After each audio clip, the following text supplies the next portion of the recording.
반갑습니다. 주연절 후 첫 번째 주일입니다. 예배로 나오신 교우 여러분 모두에게 주님의 위로와 평화가 충만하게 임하시기를 빕니다. 여러분 21세기 지구촌을 돌아보게 되면 그야말로 격동의 세기인 것 같습니다. 9.11 테러 사건이 엊그제 같았는데요.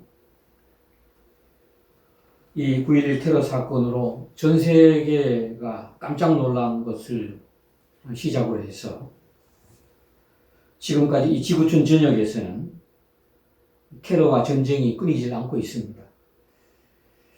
이 러시아와 우크라이나의 전쟁이 이제는 사생결단식으로 끝모를 전쟁을 계속하고 있습니다. 그래서 이제 우리는 수십 명 혹은 수백 명이 전쟁에서 죽었다는 그 뉴스조차도 담담하게 받아들이고 있지는 않는지 모르겠습니다. 이 세계 역사가 우리 인간에게 가르치는 것은 어떤 경우에도 전쟁은 일어나지 않아야 된다는 그런 교훈일 것입니다. 그럼에도 아주 소수의 사람들의 어리석은 선택으로 인하여 대다수 사람들이 염원하는 평온한 삶을 우리가 살 수 없게 되곤 합니다. 그리고 지구촌의 미래를 병들게 하고 있습니다. 이와 함께 우리가 지금 살고 있는 세상은 코로나 바이러스라고 하는 전염병, 그리고 이상 기후 변동이 주는 자연재난의 위협 가운데 또한 있습니다. 2023년 새해를 맞이하여 우리는 무엇보다도 우리 그리스도인으로서의 자기인식, 우리 삶을 새롭게 점검하고 우리의 정체성을 새롭게 세워야 할 때라고 봅니다. 그러므로 우리는 무엇보다 두 가지 물음의 자리로 나와야 하겠습니다. 그 하나는 우리는 누구인가? 라고 하는 하나님의 물음입니다. 그리고 그 두 번째는 우리는 어떻게 살아야 하는가? 라고 하는 물음 앞에 서야 합니다. 이것을 다른 말로 하자면 하나는 우리의 자기인식이고 또 하나는 세계인식입니다. 하나는 정체성이고 하나는 지향성입니다.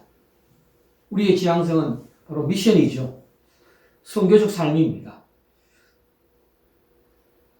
여러분, 오늘 본문 말씀을 이해함에 있어서 이스라엘 민족의 고대 역사를 다시 한번 상기할 필요가 있습니다. 기원전 10세기경에 남왕국과 북왕국이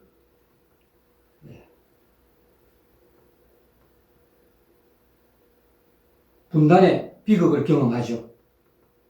다윗 왕국이 남왕국과 북왕국으로 갈라지는 분단의 비극이 있었습니다. 곧이어 기원전 8세기 초에 북왕국 이스라엘이 아시리아 제국에 의해서 멸망을 당합니다. 그리고 기원전 6세기에 남왕국 유다는 바벨론 제국의 그 세 차례에 걸친 침입으로 예루살렘이 완전히 초토화되었습니다.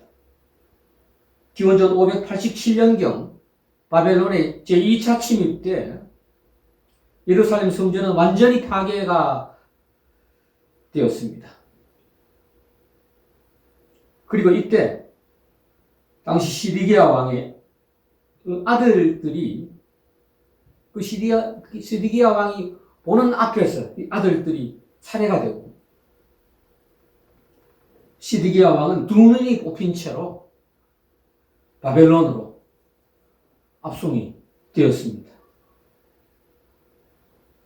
역사에 의하면 이때 유대인들은 수많은 유대인들이 세 차례에 걸쳐서 바벨론에 포로로 끌려가게 됩니다.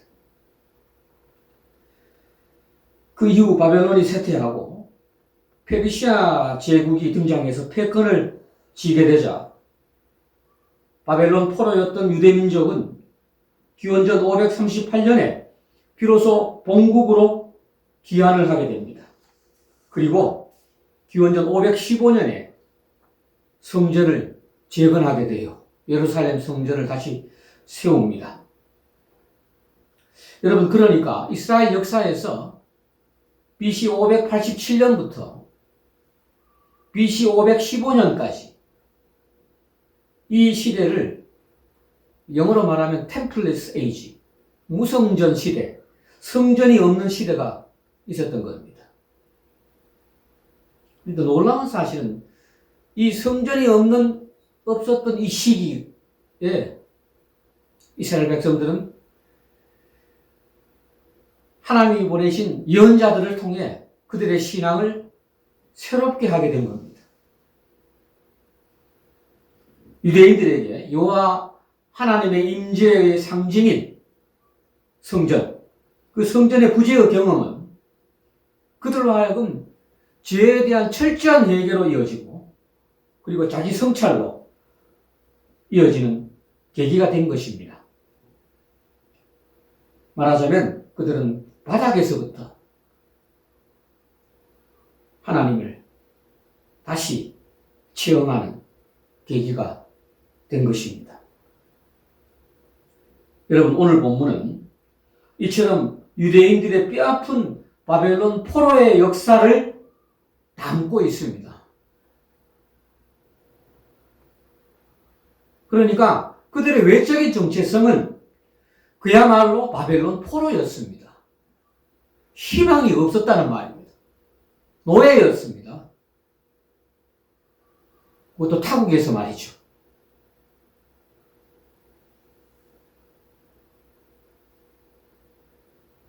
구약 성경에서 여러분 매우 중요한 용어 두 개를 말하라고 한다면 저는 이 두 단어가 생각납니다.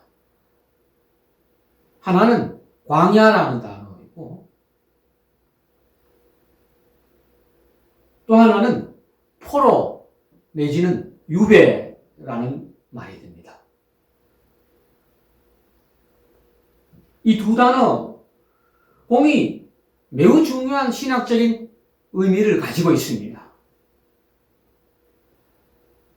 우리 신앙인에게 있어서 광야라는 단어 그리고 포로 내지는 유배라는 단어가 매우 중요합니다. 21세기를 살아가는 우리들에게도 이 두 단어는 여전히 유효하고 우리의 삶에 대한 인식과 성찰에 있어서 매우 중요한 의미를 담고 있습니다. 여러분, 구약 성경에서 바벨론 포로로서의 삶은 모세오경에 나오는 출애굽기에 나오는 애굽의 노예로서의 삶과 겹쳐지는 차원입니다, 이게. 그래서 그 의미는 더욱 큽니다.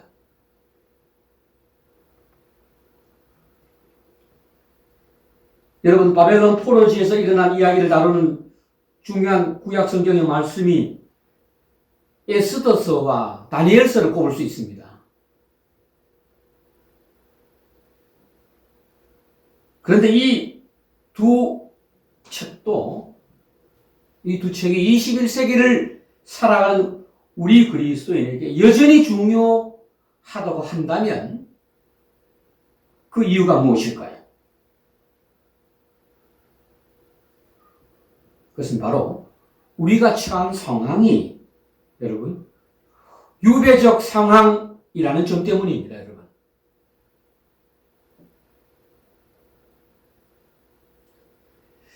그래서 유배적 상황 인식이 매우 중요합니다.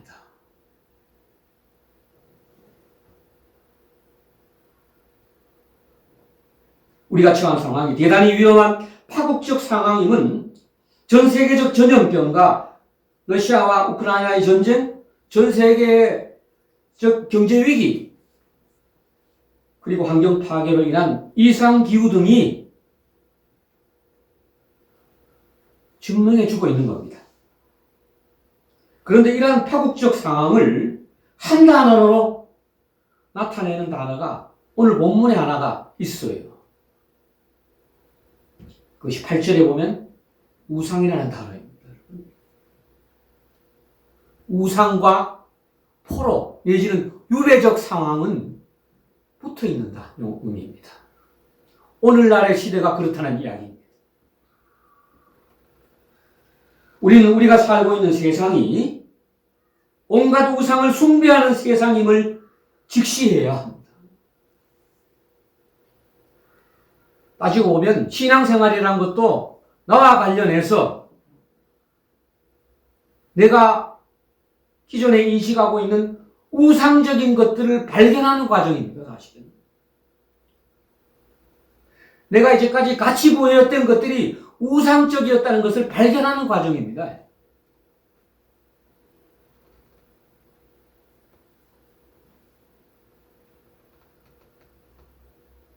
바벨론 포로 당시 깨어있는 유대인들은 우상을 숭배하는 바벨론 포로지에서 야훼 하나님에 대한 믿음을 새롭게 세우라는 메시지 앞에 선 것처럼 오늘날 우리 그리스도인에게도 똑같이 그 메시지 앞에 서야 하는 겁니다. 우리는 지금 21세기 바벨론 포로라는 만연한 우상 숭배의 상황 가운데 살아가고 있음을 직시하는 것이 중요합니다. 우리는 오늘 본문을 이러한 통찰하에서 하나님이 우리를 완전히 새롭게 태어나도록 역사하시는 희망의 복음으로 읽어야 하겠습니다. 그러니까 42장 오늘 본문은 그야말로 맨바닥에서 좌절과 절망 가운데서 주시는 생명의 말씀입니다. 희망의 말씀이에요. 어떤 환경 속에서도 오히려 맨 밑바닥에서 신앙은 새롭게 출발하기 좋죠. 오늘 보면은 네 곳에 나오는 소위 야훼 하나님의 종의 노래, 학자들이 부르는데요. 야훼 하나님의 종의 노래 가운데 첫 번째 본문이에요. 여러분, 그럼 여기서 42장 1절에서 종이라는 단어를 주목해 보시기 바랍니다. 종, 노예이죠. 그런데 뭐라고 말할까? 나의 종입니다. 하나님의 종이라고 지금 불러요. 참 이게 의미심장하죠? 왜 그렇습니까? 지금 이들은 바벨론이라는 세상 나라의 종이 되어 살아가고 있지 않습니까?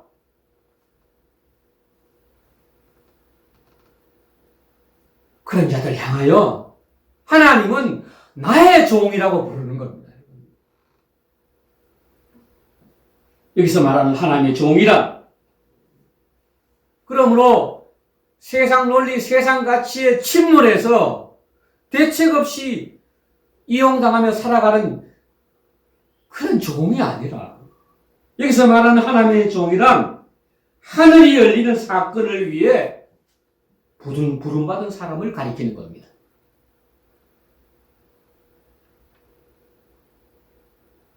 비록 바벨론이라는 세상의 한복판에서 노예 신분으로 살아가고 있지만 하나님은 그를 나의 종으로 부르고 있으며 우리는 주목해야 합니다. 여러분, 똑같습니다. 하나님은 여러분을 나의 종, 내가 택한 종, 내 마음에 기뻐하는 종으로 부르고 계십니다, 여러분. 우리는 세상살이가 힘들 때면 대책 없이 세상 속에서 길을 잃고 납니다. 세상 논리에 속수무책으로 끌려가기도 해요. 맞장구 치기도 해요, 여러분. 무기력에 빠져서 이웃을 원망하고 판단하기도 합니다, 여러분.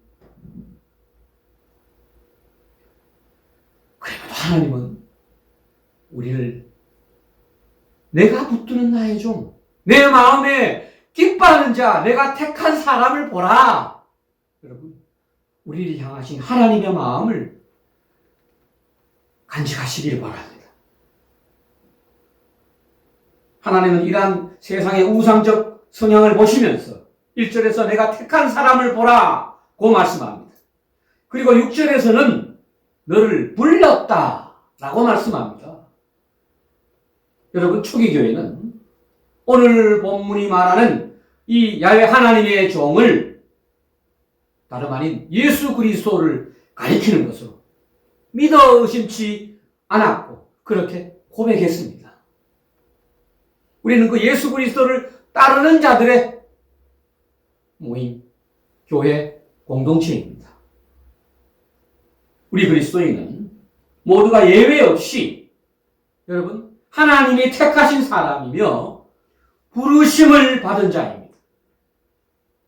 여러분 이것을 한자어가 돼서 그런데 소명이라 부릅니다. 콜링.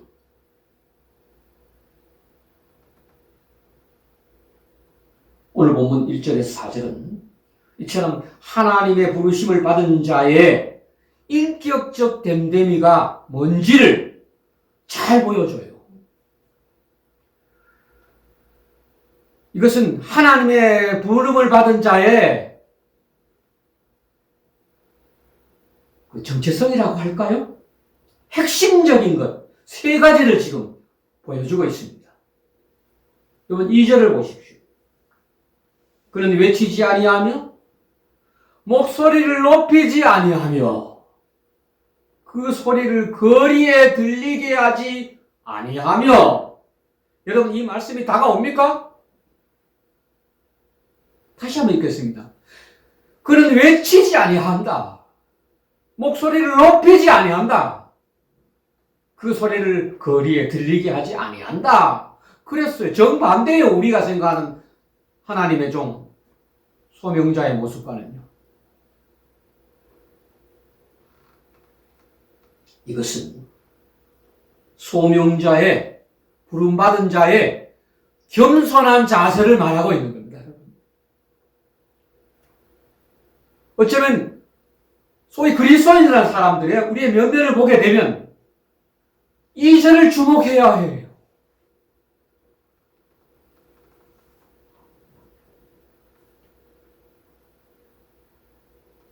겸손한 것이 무엇인지요?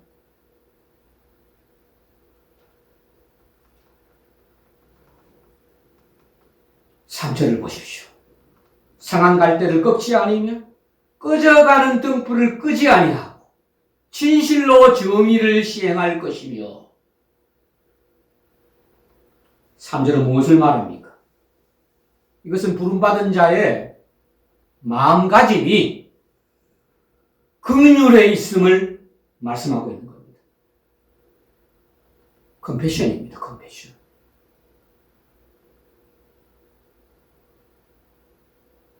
이미 아픔을 당하고 있는 자의 아픔 옆에서 그 아픔과 함께하는 것을 컴패션이라고 합니다.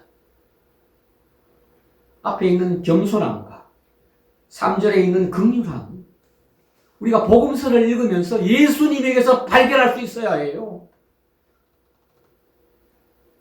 또한 그것이 우리가 닮아야 할 것들이죠. 상한 갈대를 꺾지 아니하고 꺼져가는 등불을 끄지 아니하고. 세상은 정반대 아닙니까? 세상은 정반대입니다. 우리는 복음서에서 우리가 실행하기로는 불가능할 정도로 우리와는 차원이 다른 예수님의 긍휼하심을 수없이 발견할 수 있습니다. 그 중에 딱 하나만 소개해서 여러분의 기억을 일깨우겠습니다.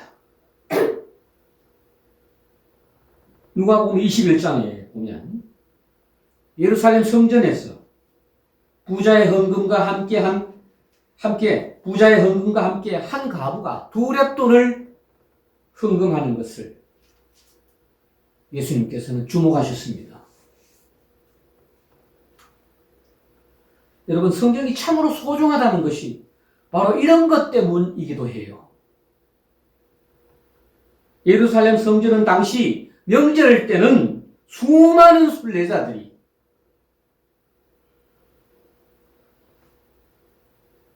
순례 방문으로 발 디딜 틈이 없었다고 해요.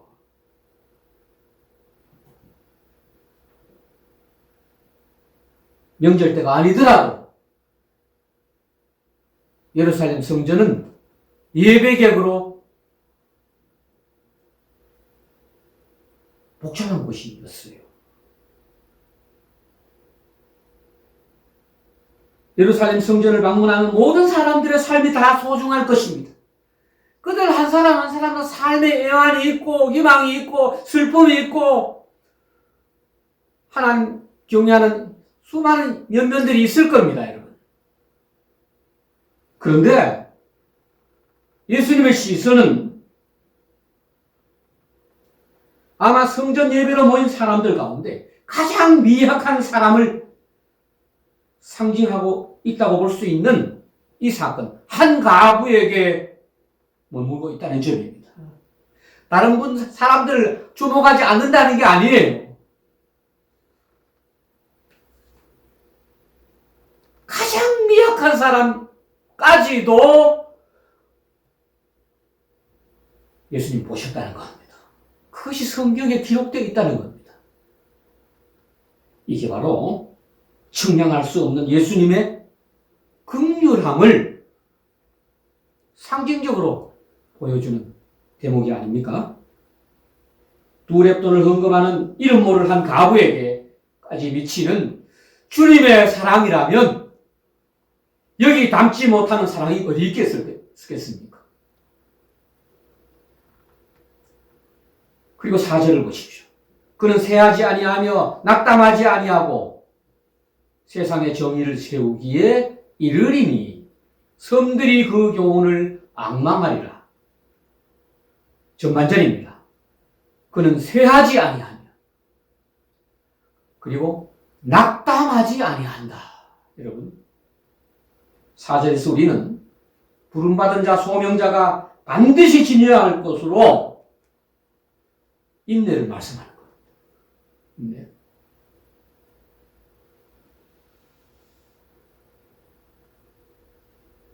지금 현실이 암담하더라고요. 하나님은 말씀합니다. 세상의 정의를 세우기에 이르리니, 이게 믿음 아닙니까? 교회 여러분, 하나님이 기뻐하사 택하신 자들, 하나님의 부름받은 자는 겸손함과 자기를 드러내지 않는 겸손함과 긍휼과 인내를 가진 자로서 하나님이 그를 무엇으로 이끌어가고 있는지를 또한 확인할 수 있습니다. 겸손과 긍휼과 인내를 가질 때 하나님의 의를 이룰 수 있다는 거예요. 1절에서 4절에서는 정의라는 단어를 3번이나 반복하고 있습니다. 히브리어로 미슈파트라, 우리말로 정의라고 번역해요. 그리고 이 정의라고 하는 이 추상명사의 구체적인 모습이 여러분 6절에서 7절에 나옵니다. 여러분 6절에서 7절 다시 한번 우리 큰 소리로 같이 읽겠습니다. 다 같이. 나 여호와가 의로 너를 불렀은지도 내가 네 손을 잡아 너를 보호하며 너를 세워 백성의 언약과 이방의 빛이 되게 하리니 내가 눈먼 자들의 눈을 밝히며 갇힌 자를 감옥에서 이끌어내며 흑암에 앉은 자를 감방에서 나오게 하리라.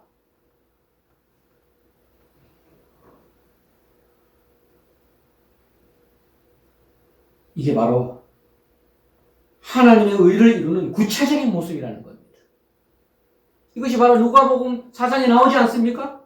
메시아로서의 예수님의 공생의 취임 선언 이후에 십자가에 못 박히기까지의 예수님의 공생의 사역의 일정이 바로 이 일이었습니다.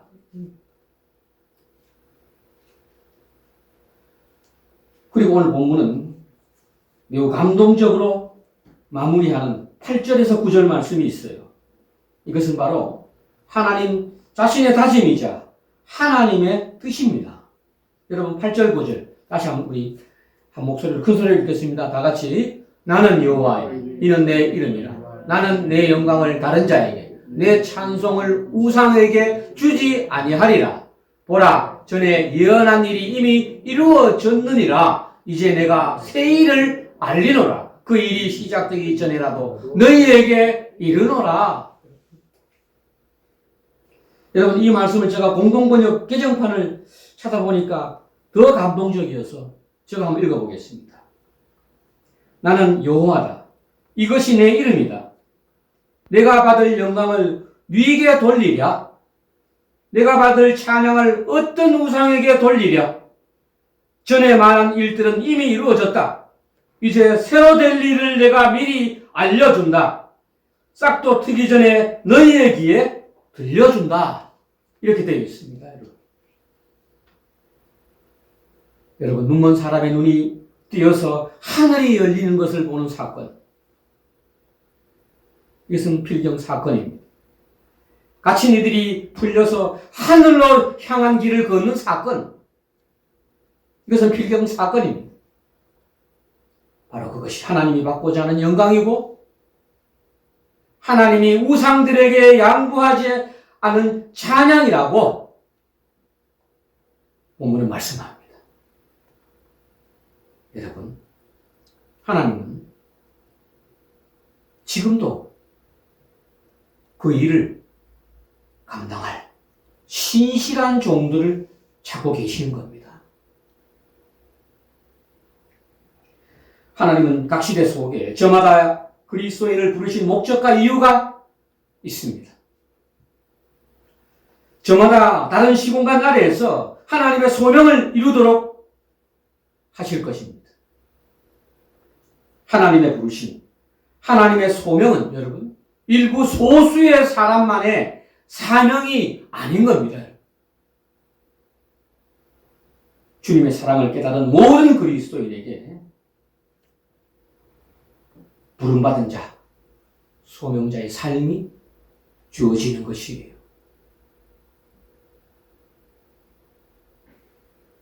오늘 예배를 통해서 우리 교회 공동체의 소명, 여러분 각자의 소명을 그 소명 앞에 서야 해요. 소명이 무엇인지 기도해야 합니다. 여러분 성경 그리고 우리는 아브라함을 믿음의 조상이라고 부릅니다.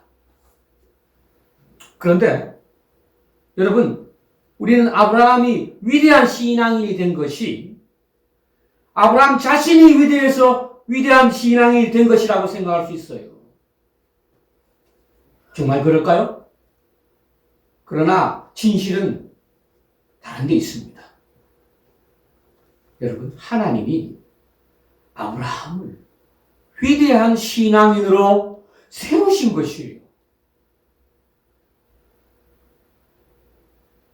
아브라함 또한 우상이 지배하는 바벨론 땅 우르라는 세상에 살다가 하나님의 부르심을 받았습니다. 그가 부르심에 순종해서 약속의 땅으로 나아갈 때 그것이 어딘지도 모르고 길을 나섰다고 말합니다.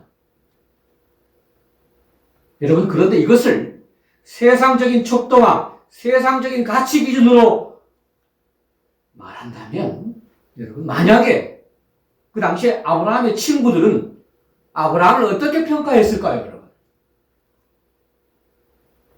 여러분 대단히 부정적으로 말하지 않았을까요? 이렇게 말입니다. 내가 보니까 좀 사회 적응을 잘 못하는 것 같아. 나중에는 어디로 갔다고 하던데 어디로 간지 잘 모르겠어. 참 안 됐어. 이렇게 말입니다.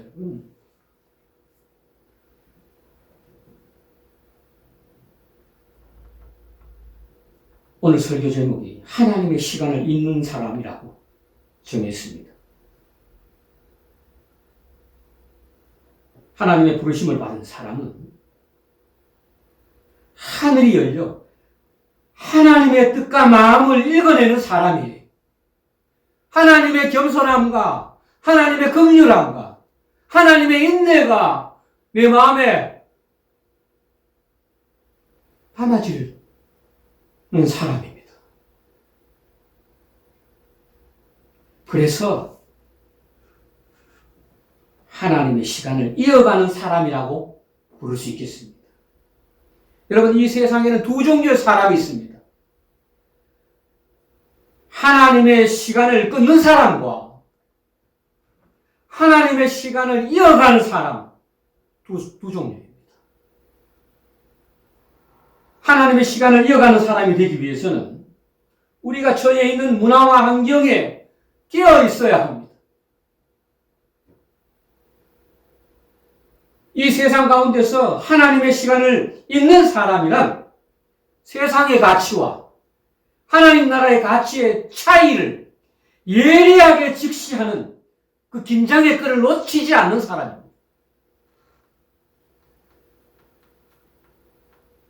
제가 전번에 한번 요한복음 할 때 그래서 21세기 아이러니스트로 살아야 된다. 이런 비유적인 말을 했어요. 중요한 점은 자신이 몸담고 있는 일상을 어떻게 보는가 하는 데 있을 겁니다. 하나님에게 중요한 것은 우리의 업적이 아니에요. 초점은 하나님과 함께 하느냐, 하나님의 마음이 임하느냐, 거기에 달려 있습니다. 여러분, 사울왕이 버림받은 이유가 어디에 있습니까? 하나님을 바라보지 않고 사람에게 연연하는 업적주의에 있어요, 여러분. 사울이 죽인 자는 천천히요, 다윗은 만민으로다 라고 부르는 여인들의 노래에 사무엘상 18장 8절을 보게 되면 사울왕은 심히 분노했다라고 말합니다. 이미 사울은 하나님을 바라볼 수 있는 눈이 멀은 상태였습니다. 업적주의는 하나님을 가리는 자기의 삶의 방식인 겁니다. 이걸 놓치지 말아야 해요. 사울왕은 하나님에게 초점을 두지 못하고 사람을 바라보며 업적주의에 빠져 하나님과 함께함의 기쁨을 누리지 못했던 겁니다. 고로 하나님의 시간을 이어가지 못한 자가 된 것입니다.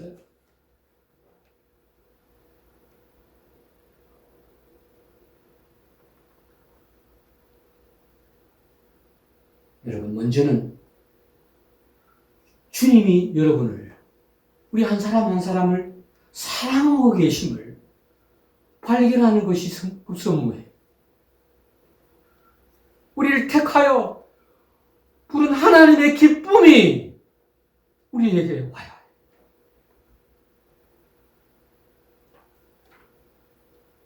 하나님이 나를 기쁘게 택하셨은즉 그 부르심에 합당하여 기쁜 일을 감당할 수 있어야 해요. 그게 보냄받은 자의 삶이에요. 말씀을 마무리합니다. 2023년 새해 하나님은 우리를 부르시고 우리를 택하여 부르시고 하나님의 일을 감당하기를 원하십니다. 하나님과 동행하기를 원하십니다. 하나님과 함께 하시며 기뻐하시기를 원하십니다. 겸손과 긍휼, 인내의 모습을 오늘 본문에서 확인했습니다. 여러분이 이제 2절, 3절, 4절 이 말씀을 여러분 나름대로 깊이 묵상해야 합니다. 무엇이 겸손이고 무엇이 컴패션이고 무엇이 인내인지 2절, 3절, 4절 말씀을 가지고 묵상하는 복을 누리시길 바라. 그리하여 하나님 나라를 우리 일상에서 세워나가는 귀한 교회 공동체의 한 사람 한 사람이 다 되시기를 주님의 이름으로 간절히 축원합니다.